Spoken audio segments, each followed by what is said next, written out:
Hi, my name is Stephen Grove. I'm a local basketball coach here in Oregon. I volunteer for Umpqua Valley Youth for Christ. This is a 9-part video series from The Right Call, a network of Christian coaches. In this video series, you will hear from Eli Wolfe. He's a coach with over 25 years of experience. What challenges or pushbacks have you faced from parents, administrators, or even other coaches who think faith in Jesus has no place in sports? How do you handle it? Well, when you put CV, which coaching at Camas Valley, CV on your hat, but underneath it says Christ is victory. I've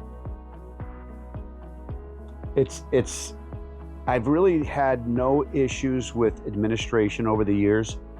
I've always told them, if you have any struggles or anybody that has any problems, just have them come to me, and I would love to talk to them. Nobody ever did. I never really I tried not to be pushy on the kids, right? They knew who I was. And I said, if for whatever reason you're uncomfortable, please come to me. Please let's talk about this.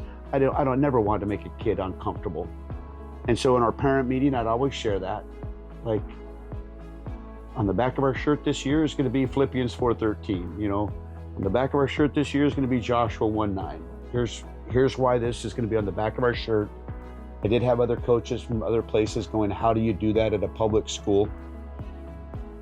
I just went down to Paramount Printing and told them to put it on the back of it. I didn't know any different, right? This is what we're going to do. And I always said, if I get fired, that's okay, right? I'm just trying to serve the Lord. I'm not down here to do anything more than that. I have had an encounter, though, when you put CB, Christ is victory, that there might be an official or two that wants to poke you with that. And I have failed with that. And so a little humbling when you have Christ is victory and you get ejected out of a football game. That was probably not my proudest moment. But the Lord told me that I need to go to that football meeting. They had a meeting every Wednesday. I need to go to that meeting, and I need to apologize to those officials. So I walked in, not knowing that there'd be 45 officials in this room. I walked into this room. I got a hold of the commissioner and said, I would love to have a few minutes at your meeting. And so I met him there on a Wednesday night at 7 o'clock. I walked in with my hat, said Christ is victory, and I let them know that I had failed in a mighty way, and if they would just accept my apology. And honestly, from that point on, my relationship with the officials was unbelievable.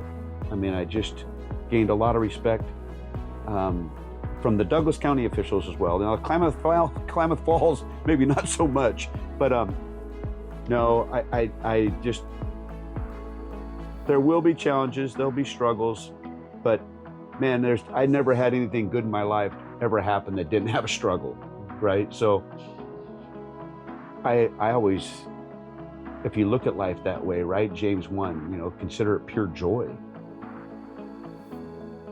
If you look at it that way, right, then you really look forward to having a struggle. You embrace trials because you start to know that that's what builds your character. And so just looking at it a different way, right? A different perspective. And so